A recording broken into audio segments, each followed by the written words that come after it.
G'day and welcome to the Ball Boys AFL Fantasy Podcast. I'm your host, Mitch Casey, and today we are joined by a very special guest. I'm very excited about this episode. We're talking to last year's overall winner. Chris is joining the podcast to drop some knowledge. Let's go! Hodge has done it from nowhere. Hodge in the goal from inside the 30. Sheed from the boundary. Dusty.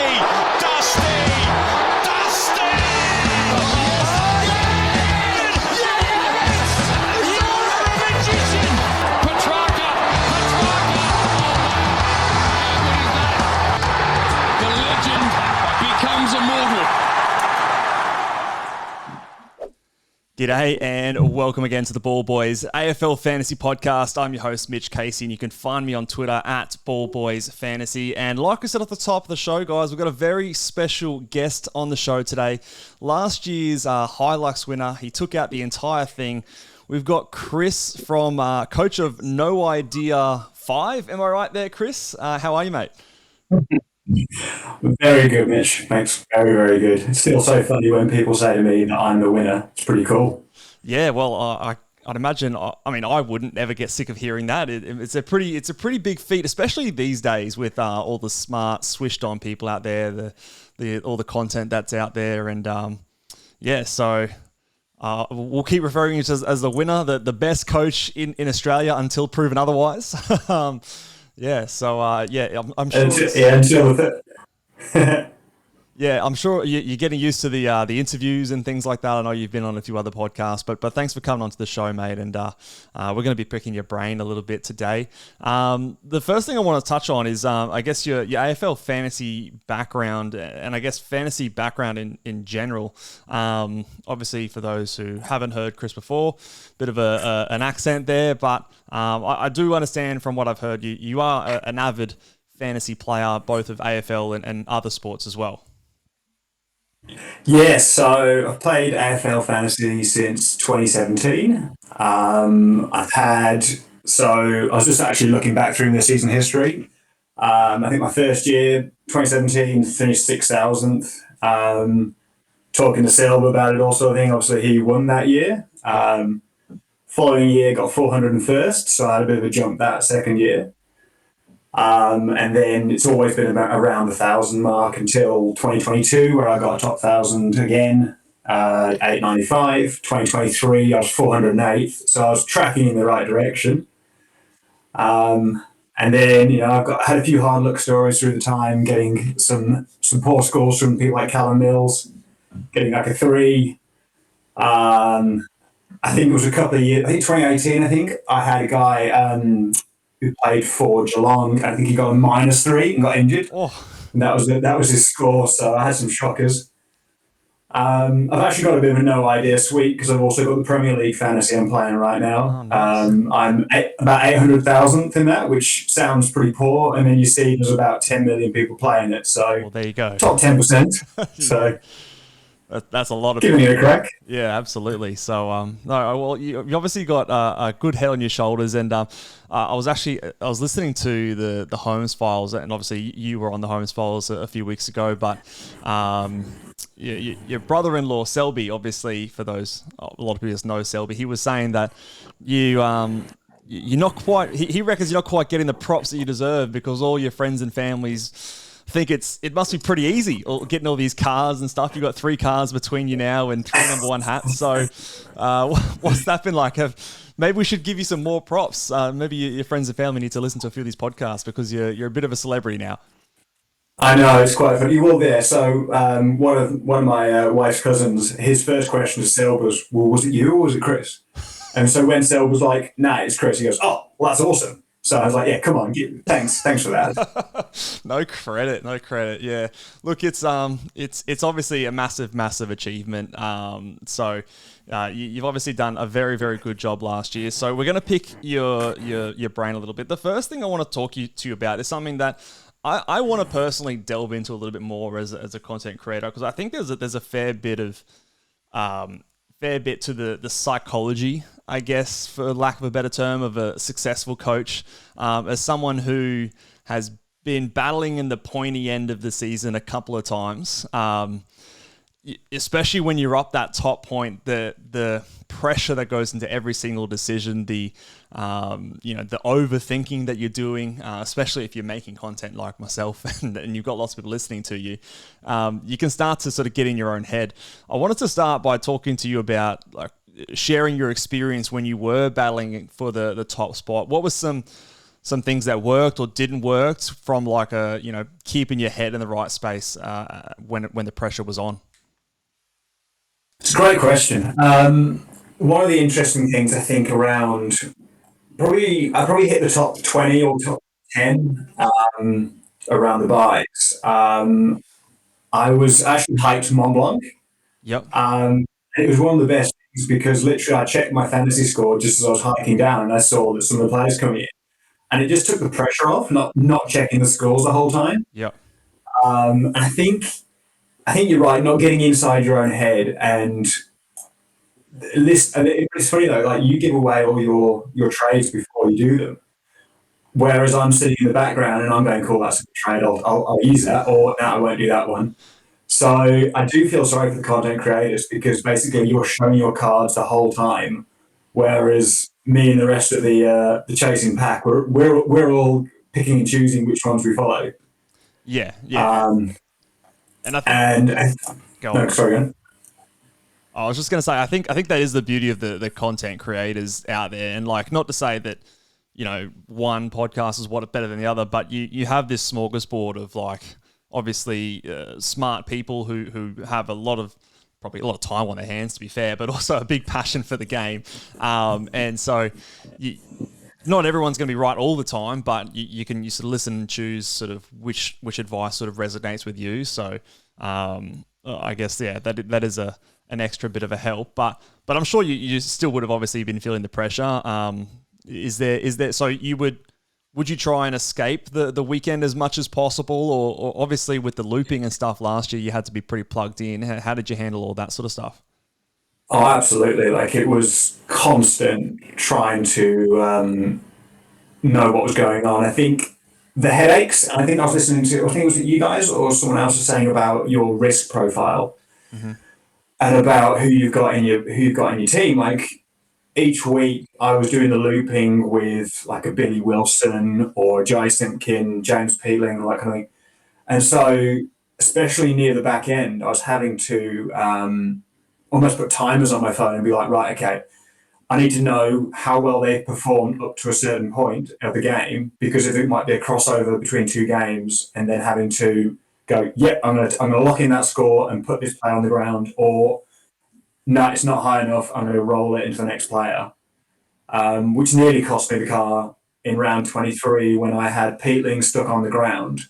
Hey, that makes two of us. I remember I had Peatling on the field as well. I think that was the round that Merritt started off with a shocker as well. I want to say that Zach Merritt had a shocker the first game, and I looped him on. And yes, I think you're right. Yes. Yeah.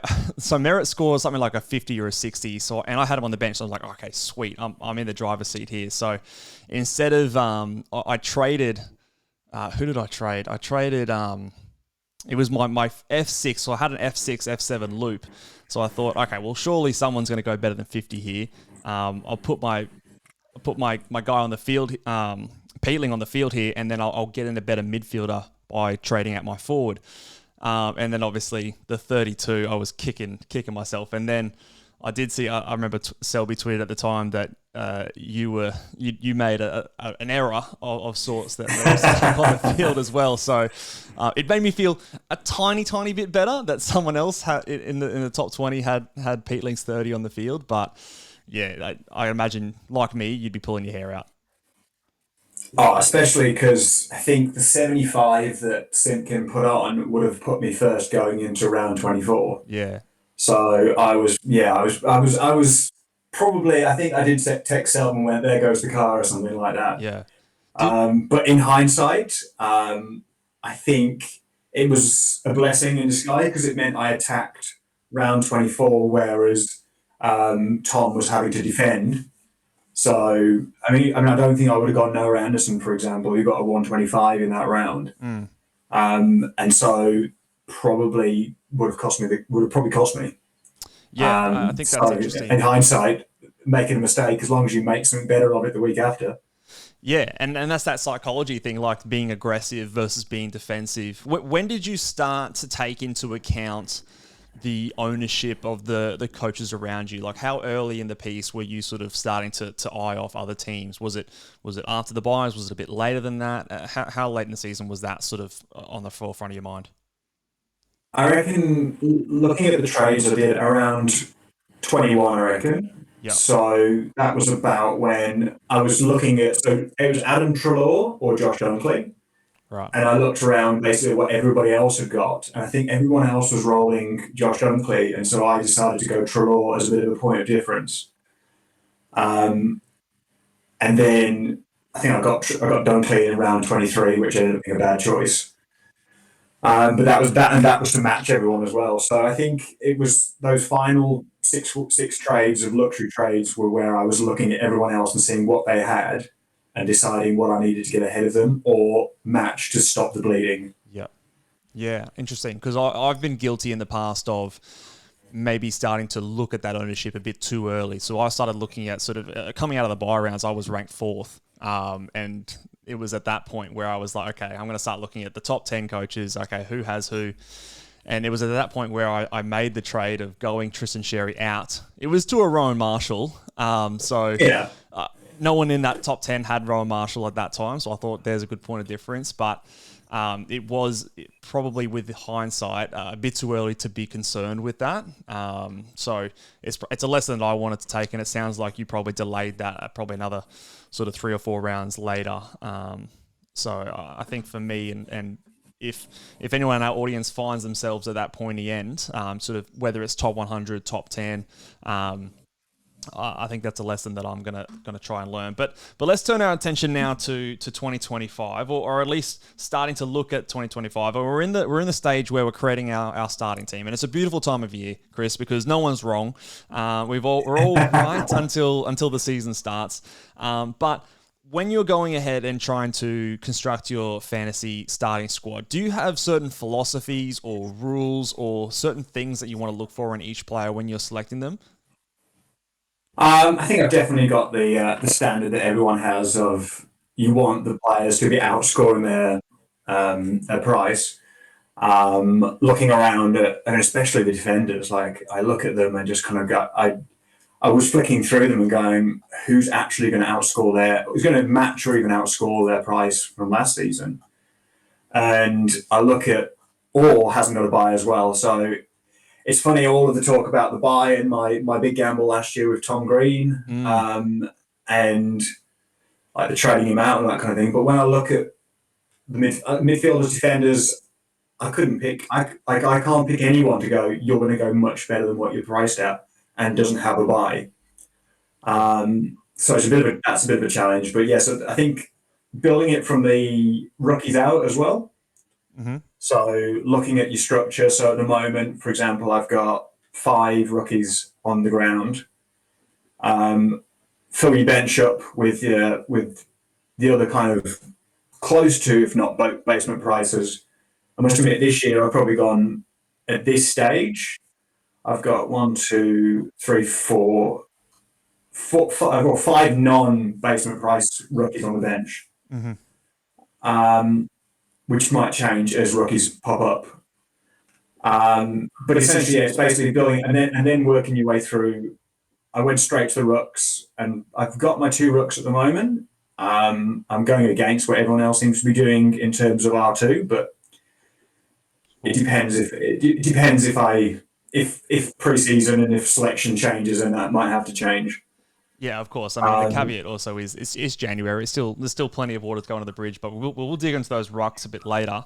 That thing that you said where, and I, for some reason, I'd never heard it put this way, but until last year, and I think it was in Selby's guide where he talked about building from the ground up, building from the rookies up. And I think to me that helped things click where you sort of, what I like to do, and I don't know if you do this, Chris, I know some people are into this, but after like the preseason games come through, I like to just completely delete my team, start from a very fresh, scratched perspective, and before that round 0 or round 1 game starts, I start to go, okay, who are the guys that I have to have? Who are the mid prices that I think are absolutely locked into my side? And I feel like a lot of people, typically when they load up the game, they'll go, okay, who are my premiums I'm going to put in? And they start to pick the premiums first. And then they kind of force the rest of their team to fit the price, like the rookies or the mid prices. Who can I afford in this price bracket? Whereas I think simply going the opposite direction and putting in the must-have guys first, and then you sort of 50-50 calls. A lot of the times it is the premiums. That to me has been a successful kind of mindset shift when I'm structuring it, and it's good to hear you talk about that same kind of philosophy of building it from the ground up as well. Because a lot of us have heard that rookies dictate our structure, but what does that actually mean? It's kind of like a fluffy term that gets thrown around a lot. But how do you go? Do you have a similar process like that, or do you sort of just constantly have a revolving door on your team at all times, or what sort of that look like for you? It's funny. I'm looking at the document that I created last year of my pre-season that I sent out to mates, and just looking at that team, it had no Connor Burke. Yep. It had Jai Newcomb in midfield. Yes. He made my team at times. Yeah. Matt Crouch was there, and no Ollie Wines. Jeremy Sharp was in there. Nat Fife in the forward line. So that would have been maybe a week before the season started. Right. So this year, it's great using Selv's system where you can put your team in, and that's version 1, and then you can do another one, and that makes version 2. And then you can start to just save what you've done, which I think is quite helpful then, so that even though I put my team into the fantasy app, I'll play around with his app so that I can see what I had and then see what I've got now, and then basically after round 0, put the final draft in. Yeah. And also check on those ones and make sure that I'm not Connor Buddericking again.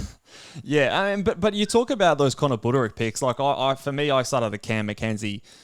Sometimes those picks can be the blessing in a disguise in a kind of way, because there's nothing worse than you having no idea what you want to do with your trades. Whereas you get those picks that are obvious misses, and you go, okay, right, this is the guy that I'm getting at.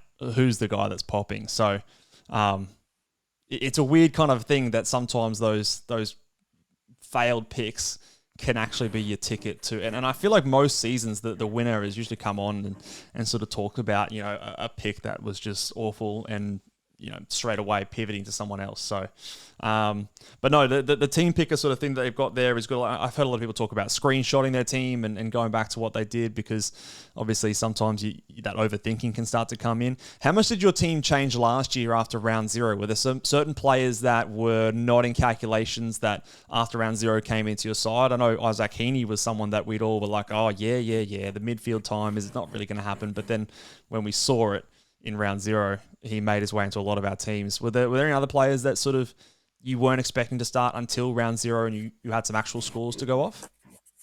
Well, Max Gawn's an obvious one. He was in my team until that terrible round 0 so you took him out. And he switched around with Grundy. Okay. So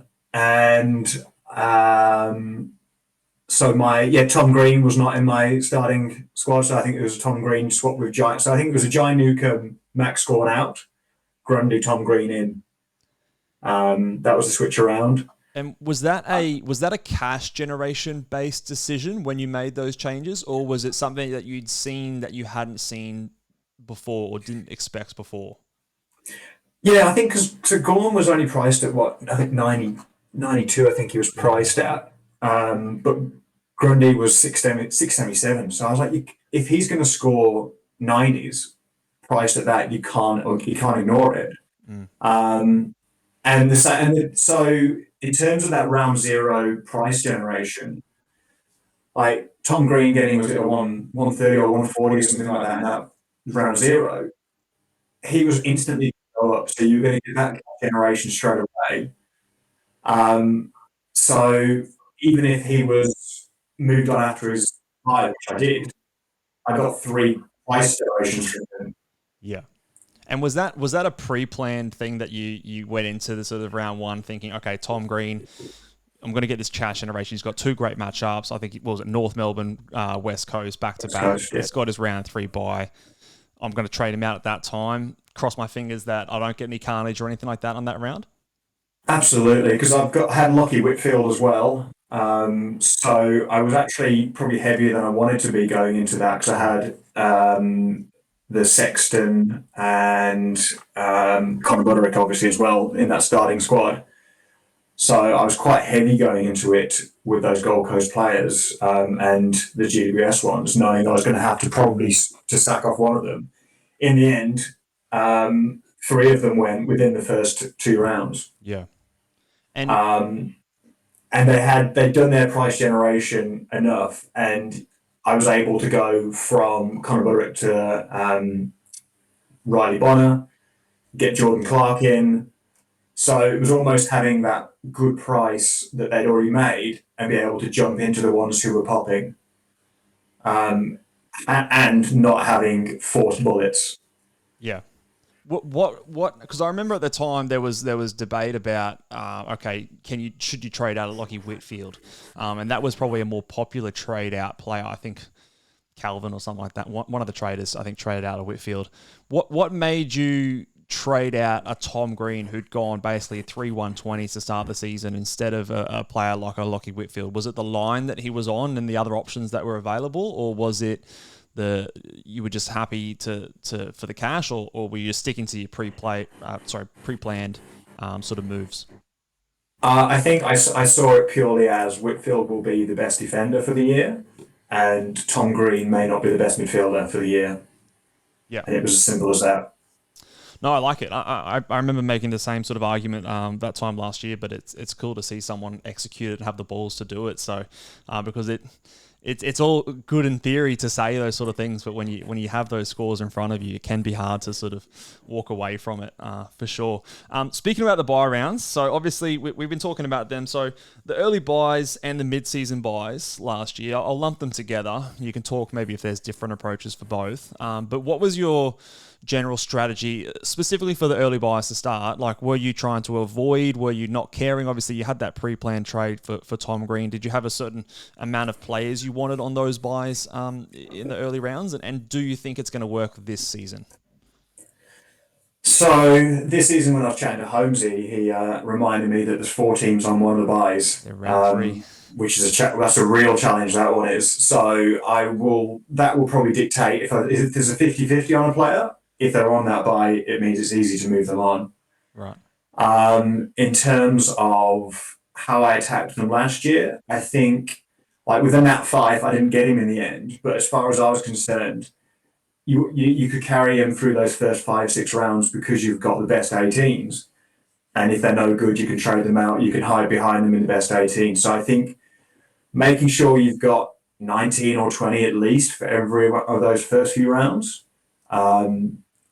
was pretty good. And I think having the 4 buys as well, the 4 best 18s, it meant you could do some sideways shuffling and not fall too far behind. Like I say, moving Tom Green to a Matt Crouch. Ollie Wines I moved on as well early doors. So it's I think I was able to do a bit of that. I moved Carl Amon to Dane Zorko. So I was able to make some of those trades at the beginning. Yeah. And almost the fix-ups and hide behind best 18 and make sure that I still had enough for gather round, though. That was the only thing in that little issue in the middle. Yeah, and this year, obviously, we don't have that. We've got 1 less, but they're consecutive, so a little bit of a different wrinkle. Was the best 18, I guess, security blanket like a reason for why you sort of, because the Dane Zorko move, like I'll admit, I never would have made that move. He was someone that early on I was just refusing to get to him. I didn't get him until after his bye. But obviously by jumping on him as early as you did, it catapulted you to a great start to the year.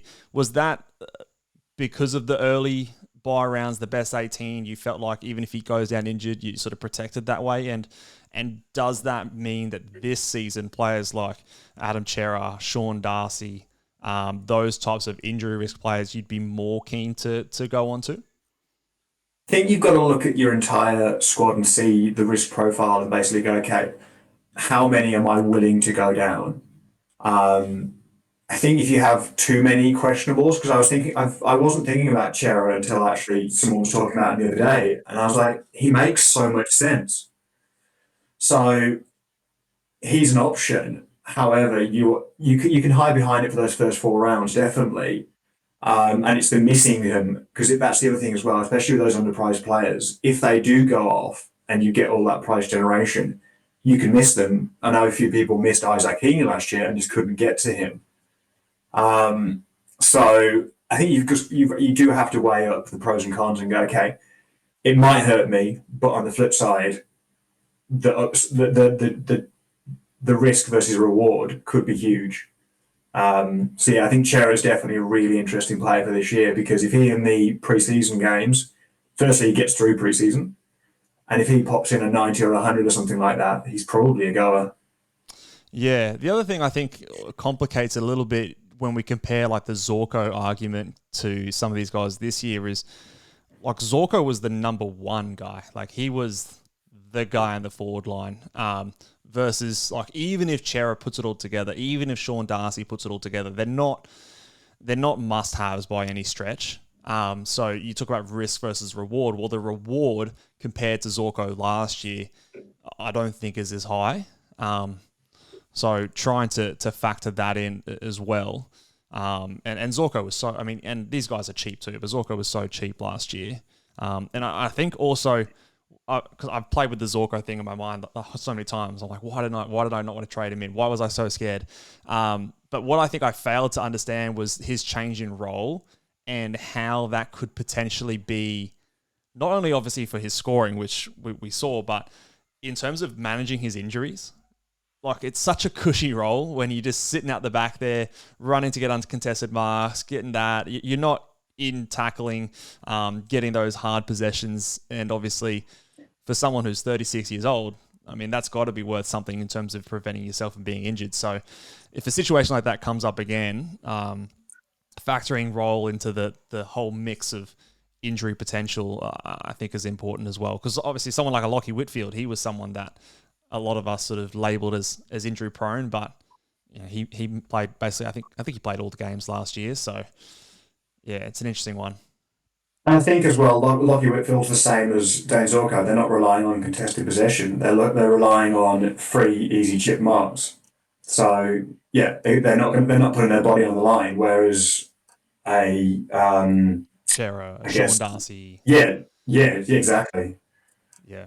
I mean, Yeah. Sean Darcy's made a paper as well, so that's the other challenge. So the early buy rounds this year in terms of the round 3, do you have like a number in terms of an upper limit of how many players you would be happy to have on that buy round? It's a real good question because the teams are so relevant as well. Yeah. I mean, Brisbane, Geelong, Sydney, Collingwood, they're all players that they've all got players in there that you probably want in your team. At this stage, I've only got 2 on that buy, Oh, interesting. and that was a conscious decision. Callum Mills is someone who I'm going to say cost me a hat last year in 2023. Did you have him for his 3 as well? Yep. Okay. So I traded him in for the 3 instead of Andrew Brayshaw, and Brayshaw got a ton. And I said goodbye to the hat. I remember that pain as well. So Callum Mills, I mean, I've done a lot of research on him, and as far as I'm at the moment, his role is going to be everything. It's in round 0. If he has the midfield role and he scores a 90 or 100, you might be forcing your hand. But outside of those 110 years, you look at his average. He's averaged 75. And if he's a defender and not a mid, getting 75s, he's going to cost you because you need him to score 105 or something like that to be able to justify losing him for one of the rounds of those first 4 or 5 rounds. Yeah. So he's not sitting in your team right now. Something that Selb said last year was that to be able to justify having someone a premium or a high-priced player on a bye, you need them across the other 4 rounds to make that score up better than a player that would have played all 4 games. Yeah. Which at this stage, I don't think Callum Mills will be that. He's the one that will probably be my mistake this year. So yeah, looking at, and especially that round, like you do have Bailey Smith and you've got Kidding Coleman. Who else?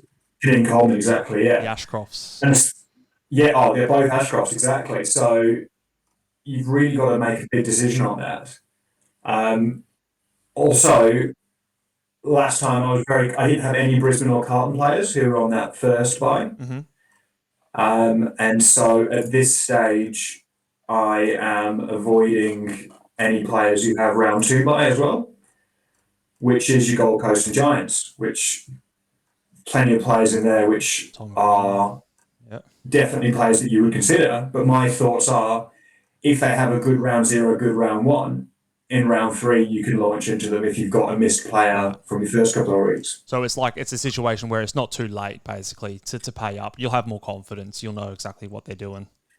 You've got 2 weeks of proper data on those ones. Whereas if you've got the later buys, you can ride them for 3 or 4 weeks and then trade them out. So the Hawks Essendon, I'd be more inclined to have a Hawk or Essendon player because you've got a couple of weeks of them to do well. And if they are a failed pick, you can move them on their bye. Yeah, I see the logic, and I think you could have. Was it? Yeah, Brisbane was last year, right? Is that what we said? Yeah. It was Brisbane and Carlton were the first. They had the first bye. The Dane Zorko's thing was right there, and obviously you had the injuries to start the year, which obviously opened up a role for him. But I want to follow that through a little bit further. So let's play a hypothetical scenario. Tom Green comes out in round 0 and he scores a 140. Does that change? Does that change your mind? Like, is there a line where you go, okay, the cash is going to accelerate very quickly, that I've got to be prepared to either miss him or pay X amount? Or is it something that you go, okay, I'll just pivot to the next guy, stick to my strategy, and keep going about my business what I had thought from the beginning? I think it's all about role. Like, I mean, it's obvious. Tom Green is going to be in the middle anyway. Yeah, we know his that, but it's his scoring potential. Yeah.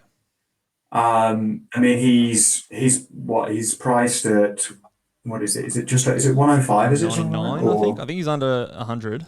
Yeah, or basically he's bang on 100. Bang on 100. So yeah, so you use the price projector and work out what he's going to do if he does over those first 2 or 3 weeks. If he does go 130, 140, yeah, obviously you're probably going to miss him and never be able to get him. So yeah, that round 0, I think it would probably have to be big, but it'd also have to understand the midfield mix, like who was missing, because this is the first year they don't have Perriman floating through there, whether they still go with Bedford in the middle, and his time on ground and all that kind of thing. Because if it is that he's, high time on ground, roll looks good and all that kind of thing, then maybe a 140 might twist your arm.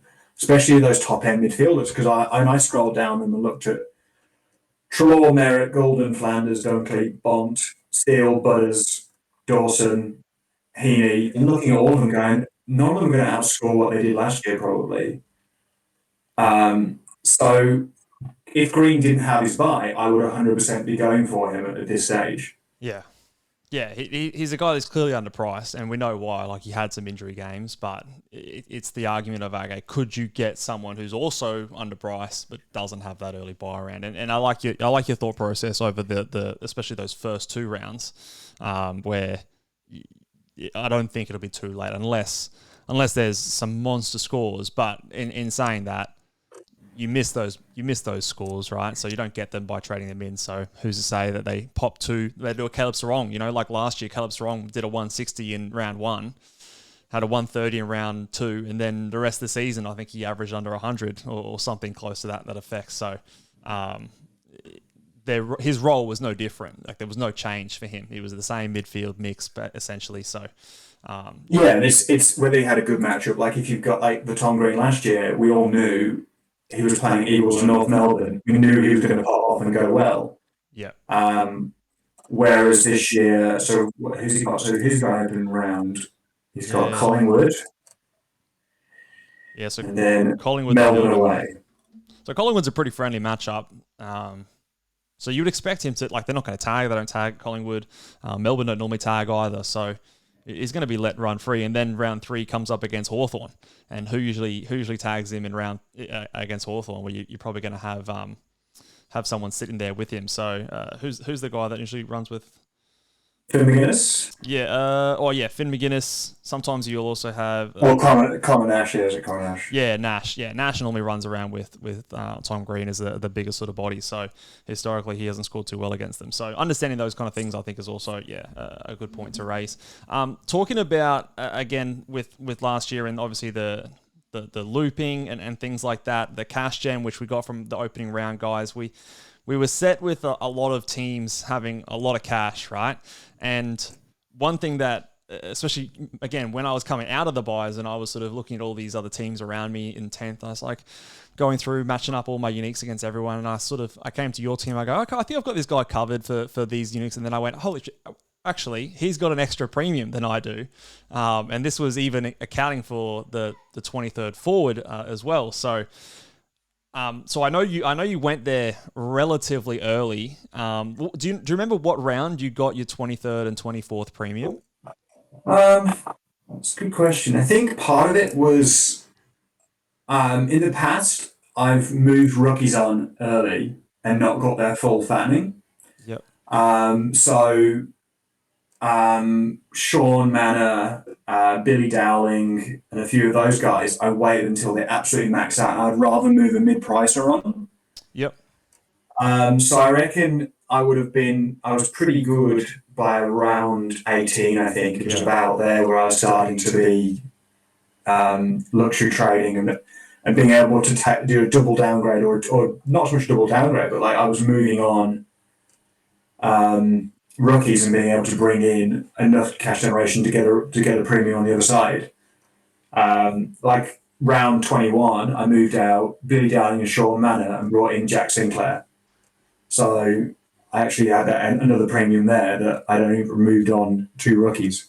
And was that something that you had sort of set your sights on rounds in advance? Like, were you making moves, say, for example, throughout the buy rounds and exiting the buy rounds with the intent in mind to say, okay, instead of getting this best of the best player or whoever that might be, I'm going to target Connor Rozee, who's cheap, and I'm going to make the trades now to make sure I'm going to have a little bit left cash over to make that trade? Was that something you sort of pre-planned ahead of time? So I did going into the buys. I put my target. I basically looked at who was coming out of a buy. So if you had the round 12 buy, who was going to be my round 13 target, for example. So round 12, I did the Will Day and Jack Crisp trade, which I think quite a few people did. Yep. And I knew that they were just going to ride them through until their buy and then move them on at the end of it. But after that, it was just targeting players coming off their buy. So I wrote down a list of players that I wanted, of which 2 of them were Dockers and 2 of them were failed Dockers in Luke Bryan and Caleb Sarong. Yeah. So I definitely had a list of players that I was like, I want to get these players and I did like a bit of like a calculation of what the price they were, how my rookies were going as well, like Lockie Sullivan, for example, and even like I look at like Zach Fisher, Alex Sexton, all those kind of guys, and worked out when to move them on and be able to get them the other side. So yeah, definitely Charlie. Although I did get Christian Salem, who only arrived and left the next round. Yeah, yeah. That's okay. That's fascinating because it obviously you can point to the fact that we had obviously lots of cash, but it's not as though you just woke up one day and go, oh, I've got all this cash. I'm gonna trade in this premium. You sort of pre-planned it, and then there's steps involved to sort of get yourself there. So no, very interesting. Let's talk about some 2025 targets. Enough reminiscing on the past. We're going to go into this year. So we touched on the defenders a little bit before. You dropped some spicy takes about Callum Mills, and I had on this run sheet that we're going to ignore the easy ones in Callum Mills. and you told me that I'm an idiot. He's not an easy one. Kidding, you said before you got 2 players on the early buy. Is Kidding Coleman one of those 2 players? Yes. He is one of the 2 players, yes. Okay. So if we ignore Kidding Coleman, Are there any other players in defence that you're especially keen on, or you're at least keeping close eye over the pre-season? Your mate, Bailey Dale, is definitely someone I'm keen on. Okay. So I thought about him early on in the preseason, and then I think I forgot about him, and then you brought him up again, and I was like, if someone else is talking about him, maybe there's something there. Maybe there's something So there. I'm pretty keen on him. Um, and also my one that I got a bit of feedback on when I posted my initial team, Kane Farrell, which also I think you mentioned a couple Yes. of days ago. Yeah, we mentioned him. It's kind of the situation at Port Adelaide reminds me of the situation at West Coast last year, where West Coast they had Shannon Hearn obviously retired, so you had that sort of gap, and we sort of knew, okay, someone's going to get the benefit here. I'm not sure who though. It ended up being Absolutely. McGovern of all people last year for West Coast, which I joked that I saw coming a mile away. Obviously, I didn't, but I think someone's going to get the beneficiary at Port Adelaide. I just don't know who, and I don't know if I have the balls to say it's going to be Farrell, it's going to be Burton, it's going to be Evans. So I find that an interesting one. I'm just checking Bailey Dale's ownership percentage here because I wondered if me talking about him has moved the needle a little. He's gone up 0.5%, so that shows my influence on the AFL. Influencer. So if the traders had pumped him up, he'd go up 10%. But my little pocket, maybe we're thinking about him. So the thing with Bailey Dale that I'm grappling with, I can see maybe 6 to 7, maybe 8, 10 points maximum of him being upside. Do you think this season, like that amount of upside in our premiums is enough? Like, are we just searching for that smidge of undervalued, or should we be looking a bit more greedily, maybe going down even a bit more and say, for example, having a Jaden Short at our D1 and just filling up with cheaper guys, or what are your thoughts on how much value is enough in defence this year? It's a really good question. I think defense is probably the hardest to pick this year. Because and I think so. I think it was Jaden used to have the what you needed to score based Yeah, on the the price worthwhile to make it averages. Yeah. the worthwhile average, and that's something I definitely take into account when I'm looking at players' prices and going, okay, like Colby McKercher, everyone's talking about him. He's only in his second year. Are we expecting him to be as good as he was last year? Yeah. And so it is like kind of like if I've got a player priced around 800,000, there it's what about 80 or something like that. I think they've got Yeah. so they're gonna have to 80. score what 90, 95. Yeah. So you've also got to weigh up as well that if you miss out on say a Whitfield or I'll use Zorko as an example, something like that. If they're getting 110s and they're maybe only making 5 points on what they've been priced at, but they're scoring 110. So you've also got to work out that, yes, if you've got a rookie and they're getting 60, you're getting a massive price increase, but you're losing 50 points to the person who's gone for the higher player. So it's a massive balance. And I think we might be being a bit too greedy on hoping that players are going to outperform their prices as much as they think. Like, so Jaden Short, for example, he's in my team at the moment. I think he probably, no buy, most teams will have him. I think so too. But what do we expect him to go? Like, he's priced around the 80s. I mean, I hope he goes around 95. I think that's my personal, I think he'll go. But if he goes 90, is he a foul pick? Or is he still, because he's making cash, is he still actually a worthwhile pick? And he's getting enough score. Yeah. I guess it all depends on what else is going around. Like, you can put something in a vacuum and say, okay, we need our mid prices to go 20 points above, we need our rookies to go 30 points above, we need our premiums to go 5. But it doesn't work that way, because if there's no good options, like you might pick someone who goes up 5 points and the popular option goes down 10 points. So that's a net 15-point gain. You know, maybe in isolation it's not the best pick, but if you've avoided the horrible pick, that can also be a win in your column as well when there are tough decisions to make. So, yeah. Yeah, I mean, I think Stel, when he went against Tom Mitchell in 2018, the whole thought process behind that was, if I go 2018 against him, I can turn the price that everyone else has paid at top dollar. I can get 2 players that may be better than what everyone else has got. So those combined improvements will outscore what Tom Mitchell's going to do. Yeah. No, 100%. I think it's the same sort of decision, but slightly different with obviously everyone sort of finding it difficult to find that value. Let's go to the midfielders. I personally think there's an embarrassment of riches in the midfield this year. It's almost like and again, it's January. A lot of these options could fall over by the time we get to season. There's plenty of time for that to happen, but it feels like it's a situation of how many can actually fit in my side. And again, I've said that Clayton Oliver here is the gimme pick. Would you agree with that? First up, He's in my team at the moment. It's hard to go against him at his price. However, I had him last year for a couple of rounds, and he was not good. Yeah, and it's not like this was a small. Like he played 21 games, so it's a fair chunk of a sample size. But I do think at this stage he's a pretty much of a slam dunk pick until we see some more cause for concern. Outside of Clayton Oliver and the rookies, who are some other guys that you're sort of eyeing off or keeping a close eye on the preseason in the midfield? So a couple of mid prices. So Isaac Cumming, I think I'm expecting him to get defender status early, so he'll be a bit like a Riley Bonner from last year.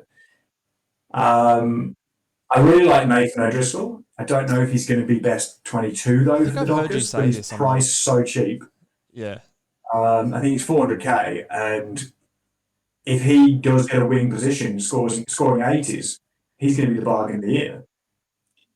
So at the moment, I've gone 2 premiums and 3 premiums if you include Tim Taranto. I would include Tim Taranto as a premium, yeah. But again, we talk about sample size. He played all last year, and he didn't do as well as he probably should have done. No, yeah, I think the Taranto. I mean, Taranto's a fascinating player in terms of the hopper on offs and things like that. The averages without hopper, but it can't just be Hopper as a player. It's not like he doesn't like Hopper or something like that. And when Hopper's playing, he's just in a bad mood or anything like that. It's the amount of midfielders I think in there. So if you take a Shea Bolton, you take a Dusty out, Hopper, the player, is in there, but I still think that you're going to get a larger market share, and the players that are going to be replacing them are kids. They're going to be 18, 19-year-old kids. So I feel personally that Taranto has a chance to bounce back. Now, I'm not expecting the 120s that we got in the first half of the year prior. But price at 96, I think you can put 10 points on that reasonably confidently. But again, it's going to be something we'll have to watch and wait and see in the preseason. What are your thoughts on some of the Carlton players in a Sam Doherty, and we talked about him a bit before, Adam Chera? Where are you thinking about those guys? So Sam Doherty, I think I've got a bit of bias because he was a defender, and I hate picking defenders who are now mid-only. Yeah. Like Rory Laird back in the day, Taylor Adams, those kind of guys that you used to be able to get as defenders, now you're having to get them as mids. I feel like the sample size is small. Obviously, that one finals game where he got about a 70 or something like that. So I completely disregarded Doherty. And then I was chatting to Selb about him a couple of days ago, and he was pretty keen on him. So I guess it depends. Pre-season, he doesn't play round 0. So he could definitely be someone who you float through. But if you do go him and Chera in your midfield, if you are running a little bit of a gamble because he is over 30 now. Yeah. Last year was probably, I still had bullets throughout the year, like the Tom Green 7, Colby McKercher 2, and a few of those kind of ones. So I definitely still had the injuries. I think Matt Crouch got injured and all those kind of things. So, but I definitely had a bit, compared to previous years, it was a lot more like charmed life almost, like having Zorko all season. So I think loading up your team with players who are coming off injuries, with Kadeen and Coleman as well, your risk profile probably is going to increase. So you could probably justify a Doherty or a Chera. At this stage, neither of them are in my team, but if they both get the preseason game played, it's the only thing would be that they play that Thursday night, which I don't love getting players on that Thursday night first up game, because I feel like if they're bad, you're stuck with them now. Yeah, there is that psychological. You gotta dive into the deep end straight away. I suppose the good thing is they verse the Richmond Tigers, who I love calling the Richmond Cones these days. So it should be a bit of a confidence booster.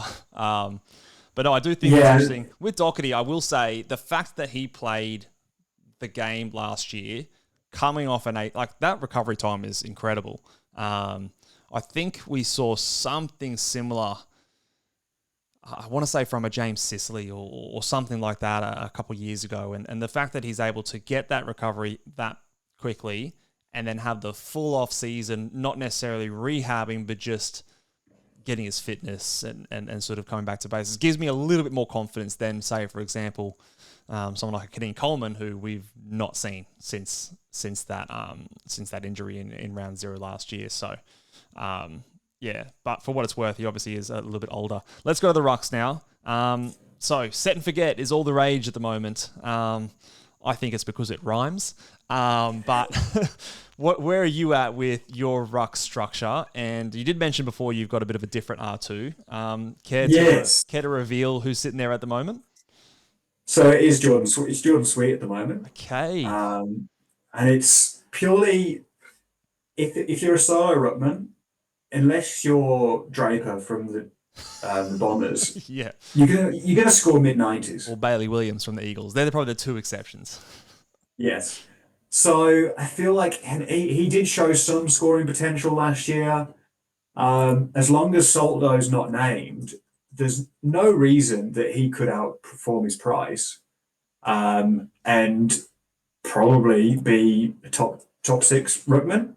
And so at this stage, I feel like he's a possibility. I don't love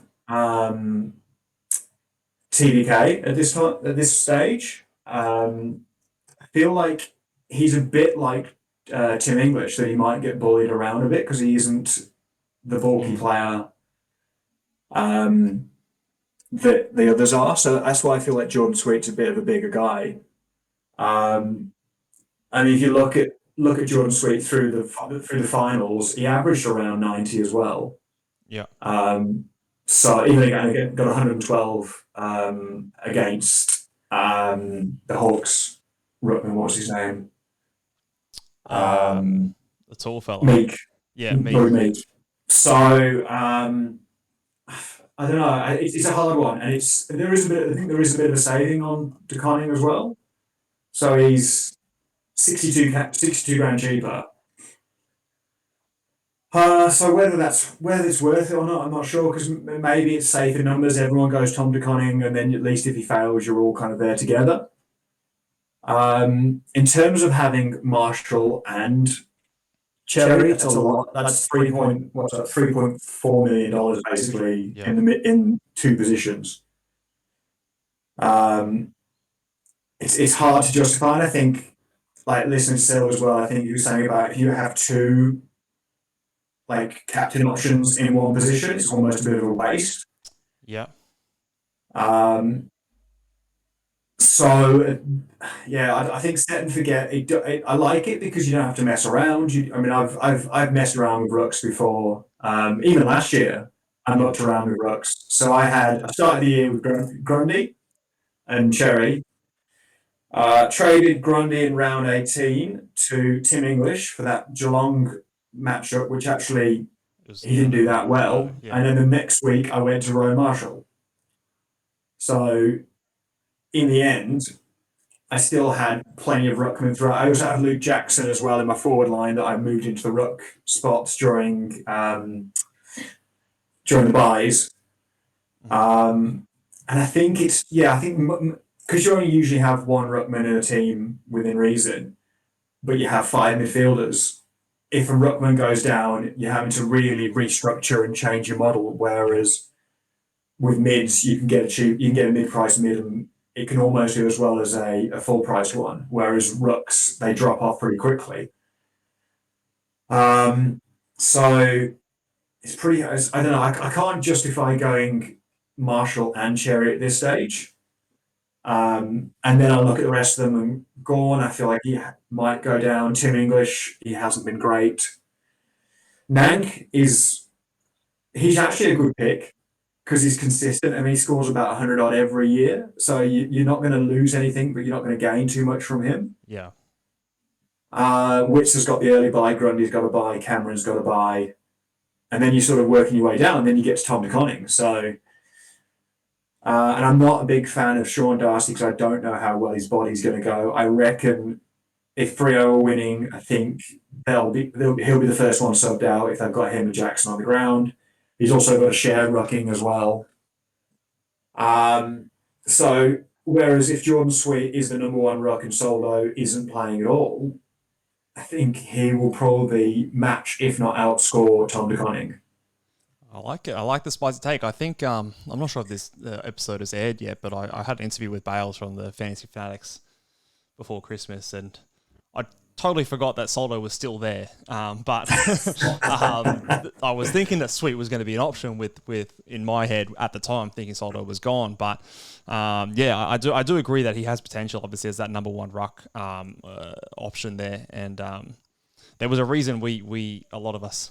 Well, maybe not all of us, but some of us traded Tristan Sherry to him when he popped off that score. He has the potential, for sure. What about, let's go finish up because I'm conscious of the time and you've been very generous with your time here tonight. But let's talk about the forwards. Now, the forwards, it's definitely, I think, now I still think we need to do our research. And like you with Callum Mills, maybe you can poke some holes in some of them. But I think that the four obvious guys are going to be very popular this year. What I do think is very tough, however, is the F1 position. And what are we doing with the F1? Is someone like a Jack McRae going to be F1? Are you going cheaper, having maybe a couple of rookies or a cheaper mid-pricer, at F5? Or do you go for someone like a Jason Horne-Francis or a Dylan Moore, one of those sort of safe but lowish upside players? Or maybe you do think Horne-Francis has some upside. Where are you at this stage in terms of seeing yourself making a move on that F1 position? So F1, I think, is one of the hardest spots, I think, to fill at the moment. At the moment, I've got Horne-Francis, and it's purely because I have the cash. Yeah. And it's justifying those other forwards. Like when you look at I had Dylan Moore last year, at the back end of the year, and he is a real roller coaster. Like if you follow his score throughout the game, I got so angry, but then he'd suddenly get a whole host of points from nowhere, and then he'd go quiet again, and he'd be playing on a wing, and the ball would be the other end of the ground. So I couldn't do that again, and he's priced at 944,000, so he's the highest price forward, and I don't reckon he's going to get near that. Yeah. Isaac Rankin's really popular, I feel like, or people are talking about him, but he's someone who's going to pinch hit in the midfield. So he's going to need the ball up front a lot to get his scoring. Someone I have considered is Liam Baker, who, and he's a whole 100k cheaper than Horne-Francis. And that Eagles midfield is going to be interesting. And even the half-back line as well, like that link between the defence and midfield. If he gets that and he comes in as a big recruit, he was their top draft pick, they used their top draft pick on him to trade him in. I feel like they're not going to bring him in and he's going to be in the forward line where he's not going to touch it because the ball's not going to get there. They're going to need him either on the ball or on the back line getting it out there. So it's hard because last year was his personal best year. Yeah. And so thinking he's going to go better with the Eagles doesn't compute really either. But that price bracket that he's in versus Jason Horne-Francis, you go, it's 100k, I could take the money from Horne-Francis, put it on Sweet, and I get Tom de Koning. And those two guys, both that combination might score the same. But Horne-Francis is the most popular, one of the most popular forwards at the moment, and Sweet is not. So, and Liam Baker's not popular either. So you've got pods there either side. Yeah. Yeah, it's like you. I find it a very tough. There's no one I love, and so that's where And again, it being January, we don't know 100% yet how these rookies are going to shape up. But if you don't love anyone, well, why force yourself to pick one of them? Do you just punt that position and go down to a rookie? Maybe Daniel Curtin is looking good for Adelaide. Maybe Kako is, the best thing since sliced bread. We don't know, but I'm trying to keep myself open to the possibility that maybe Jack McRae is the F1. Does that allow you then to maybe get a Callum Mills to someone that you like a bit more? Maybe it is a Mills up to a Bailey Dale or something like that, or probably better, maybe a Mills up to a Sheasel or something like that, because you're taking that haircut. So yeah, it is tough. At the moment, I've got Isaac Rankin sitting there, but by no means am I comfortable. It's similar sort of argument to you with the Horn Francis. He's 100k basically cheaper than Horn Francis. Horn Francis, you say, probably has a better role. I mean, he still plays forward, but probably plays more in the midfield than Rankin does. But you've still got question marks on either side. So if you're going to have question marks, pay for the cheaper guy. Sort of philosophy there. But yeah, none of it feels comfortable at this stage. I'm hoping someone will reveal themselves a la Isaac Heaney this year around. That'd be great for everyone. Yeah, I think the only good thing for both Horn Francis and Rankin is that neither of them got the early buy as well. So it means that you've got them straight away. I just look at Horn Francis between round 5 last year and round 8, he averaged about 75. Yeah. And so that was a 4-game period there where you go, that's really troubling. And then even around 18, you got 49, 19, you got 71 again. You look at those scores and you just go, we're in trouble there. Yeah. And if again, if you go against a player like that and everyone else cops that, well, you're a step ahead. They've paid up. So he is sort of, to me, the prime player to sort of fade, because he does have that floor. He's going to be popular. I don't see a consistent high ceiling. Like, he can pop a score every once in a while, but I don't see it happening week in, week out. So interesting. But again, he is still super young, and these players can improve. So definitely still going to watch him in the preseason. Thank you so much, Chris, for your time, mate. I appreciate you jumping on the podcast with us and giving away all your secrets. I know I've been, while we're talking, scribbling down a few notes. Definitely got Jordan Sweet circled, and I'm going to pay a bit more close attention to Callum Mills now than calling him the easy pick on the run sheet. But any last final thoughts before we wrap this one up on heading into 2025 season? Any words of wisdom you want to give the audience out there before we wrap it up? Yeah, I think I wrote it in my fantasy article, but after round 1, I was 20,000th. So I think anyone who panics about their opening round result, it shows that it doesn't matter, and it's what you do from there. Yeah. So we agonise over our starting team, and as long as you've got a basis there, if you've got a 1 or 2 wrongs, you can riot them in those first 4 or 5 rounds. Yeah, I'll co-sign that. I think I was 22,000 as well after round 1. So, yeah, round 1, round 2, those first early buy rounds, it's going to be so close, especially with the best 18. So, yeah, definitely, the adage of it's a trading game is 100% true. All you got to do is trade in Dane Zorko in round 4, and he'll be off to the races. So, no, appreciate you having us on, coming on the podcast, mate. Is there anything you want to plug, or where can people find you on social media or anything like that for anything like that? Oh, yeah, I guess, if you really want to follow me on Twitter, my Twitter is, what is it? Jeez, I couldn't even tell you what it is. I think it's Chris Burnham 5, I think. There you go. Chris Burnham 5, yeah. And yeah, I mean, I'm not a massive poster, but I'll definitely answer any questions people have got. And I don't know, mate. I don't know if I'm going to be as brave as you, posting my trades every week and being as transparent. I wouldn't recommend it, to be honest. Sitting in the background and hiding. I wouldn't recommend it, because even when I sometimes feel bad, even when I'm like, I've posted something, been transparent, and something happens, like I've changed my mind last minute. I think I traded in Alex. I was going to trade out Harry Sheasel for all money to Luke Ryan at one stage, but changed my mind because someone was unnamed, a sub or something like that. And even then I feel bad, because I feel like I'm going against what I said, but yeah, it's a roller coaster, but it does make it a little bit interesting. So I wouldn't change it for the world. So thank you very much, guys, for tuning in. If you have enjoyed the podcast, we will hope to potentially get Chris and some other excellent guests on in the future. Next week, we are going to be going through our midfielders, so stay tuned for that one there as well, guys. Make sure you are subscribed to the YouTube channel. Hit thumbs up on the video. If you're listening over on Apple Podcasts or Spotify, make sure you give us a 5-star rating and review, and we will see you guys next time. Laters, bye!